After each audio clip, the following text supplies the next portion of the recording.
Não, não, senador. Na verdade, o sistema GEST-BIOS é o sistema do Tribunal Superior Eleitoral, onde tem um sistema, um banco de dados civil, né? Onde estão todos os cadastros de todos os eleitores. E hoje no Brasil é o maior cadastro de pessoas do país, uma vez que a cada 2 anos esse cadastro é atualizado e fica à disposição aí do Tribunal Superior Eleitoral. Esse cadastro, na verdade eu não acessei, quem acessou foi o pessoal da minha equipe, mas esse cadastro, o GEST-BIOS, ele foi autorizado pelo ministro Benedito na época. Até então ele era o ministro corregedor e o qual poderia somente ele dar esse acesso a qualquer outra pessoa. Foi feito dessa forma. Então, ao contrário, na verdade, você usava a estrutura autorizada para uso do TSE e instruía processo no Supremo. Exatamente, exatamente. Em relação ao... Tem muita coisa grave, senador.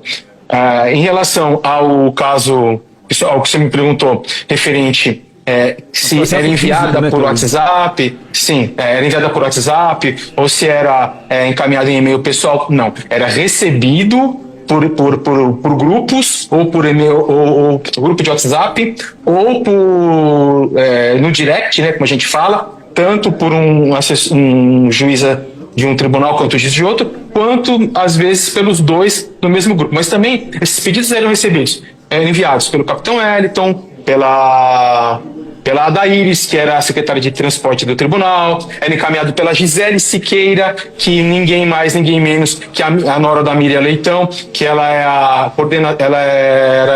a secretária de comunicação da SECOM, né, do TSE. Então era recebido assim por um monte de gente enviava. Porém, a ED, ela encaminhava tudo via SEI com ofício para o gabinete do ministro Alexandre de Moraes. Nós sim fazíamos o trabalho oficial. Recebíamos de uma forma que, ao meu entender, não era a forma correta, mas até chegamos a argumentar. Porém, o que nos foi dito precisa de celeridade. E se for usar a burocracia, vai demorar muito, e a democracia precisa de uma solução, precisa ser amparada. Era isso que era falado. E que mais? Realmente é para se rir mesmo. Mas, além disso, se usava um denominador comum, que era a pessoa do ministro Alexandre de Moraes. Também escutava isso. Olha, não se preocupe, porque existe na pessoa do Alexandre de Moraes, tanto como presidente do Tribunal Superior Eleitoral, quanto o ministro do Supremo Tribunal Federal. Então era uma única pessoa, se misturava essas competências, esses tribunais, e era feito dessa forma. Era assim que chegava até a gente. Muitos... Oi, pode falar. Você poderia repetir os nomes que você falou? Eu não sei se nessa audiência pública, senhor presidente, a gente pode votar um convite a todos esses nomes aí, porque essas informações desse tribunal paralelo, com poderes, sem poderes, exatamente por conta de um espectro político, eu acho que o senador Girão, nós precisamos, senador Joyce Safe, voltarmos de novo aos tribunais internacionais, onde nós fomos, levar novas coisas, né, que o Talhaferro, infelizmente, está escondido, está caçado pelo Alexandre de Moraes, está sendo procurado, e essas informações de agora, nós precisamos voltar com elas aos tribunais para que o mundo continue tomando conhecimento dessas barbaridades. Você pode repetir os nomes para mim, por favor? Sim, senador. Não só os nomes que eu falei, como eu posso, se o senhor quiser, dar outros nomes, e inclusive falar para o senhor aonde estão essas pessoas hoje colocadas pelo ministro Alexandre de Moraes. Posso fazer dessa forma? Pode fazer dessa forma e eu agradeço. Tá. Gisele Siqueira, secretária de comunicação do Tribunal Superior Eleitoral, no período eleitoral. Ludmila Boldo Maluf, ela era assessora-chefe do gabinete da presidência, ela era assessora-chefe do José Levi, que é um ex-advogado-geral da União. Hoje, ambos, tanto Ludmila como Levi, estão lotados no CAD. Tá? Ele como conselheiro e ela como assessora dele. Esse foi o prêmio que se deu pelo trabalho realizado.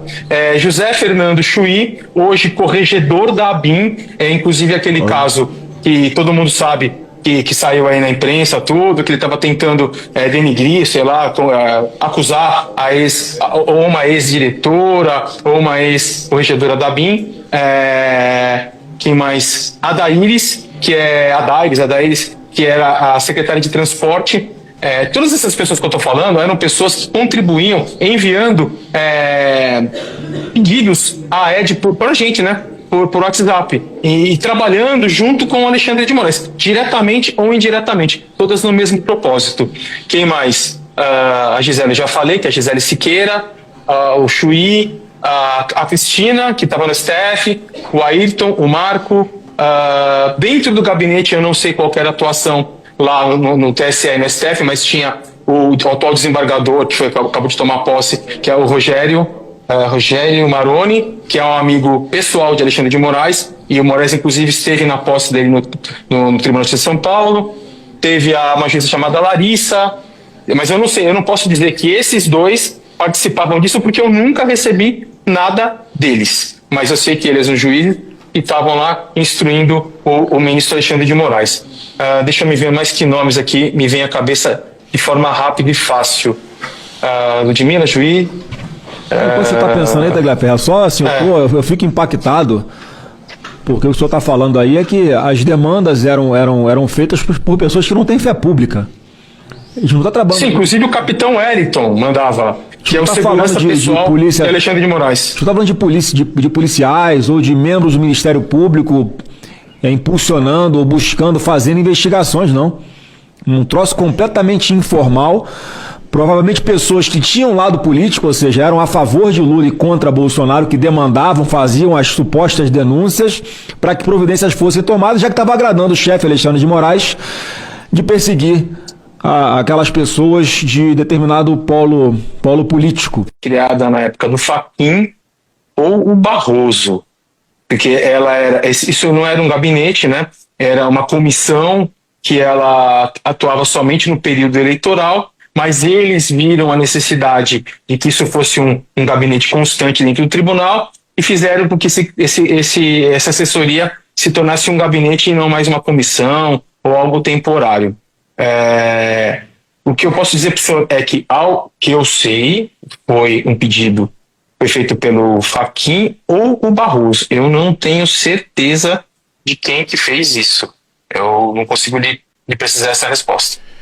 Perfeito, mas quando o senhor chegou lá, o senhor contou há pouco tempo atrás como o senhor foi contactado, e quando o senhor começou a trabalhar, já existia esse grupo de WhatsApp, ele já existia? Quem era o administrador desse grupo que lhe incluiu lá? Ou foi criado depois da sua entrada, doutor Eduardo? Não, esses grupos, eles já existiam.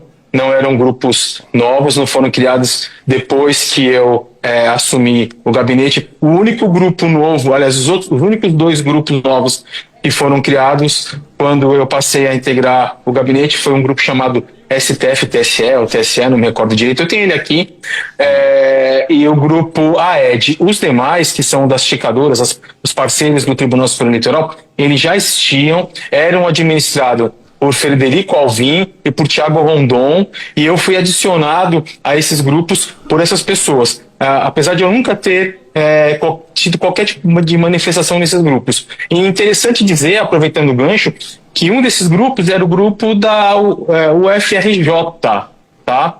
E se eu não me engano... Universidade Federal do Rio de Janeiro. Isso, tinha da GV, tinha de várias universidades. E neles atuava, inclusive, a atual diretora da Secretaria de Comunicação da Presidência da República, Samara Castro. Eu tenho aqui conversas no quais ela me envia, no meu privado, diversos monitoramentos que eles faziam de grupos de direita para que fossem atuados. Rapaz, o negócio não é brincadeira não, viu? É um grupo de universitários organizados para levantar e ajudar o Alexandre de Moraes na defesa da democracia, é isso? Universitários pró-Lula. É claro. Se tivesse um grupo de universitários pró-Bolsonaro fazendo isso, qual ia ser a reação? Esses seriam presos. Mas vamos lá. Outros ministros do Supremo Tribunal Federal ou do TSE, Tribunal Superior Eleitoral, tinham ciência da existência desses procedimentos paralelos de perseguição política, bem como desse grupo de WhatsApp chamado audiência de custódia? Se sim, qual ou quais ministros, doutor Eduardo?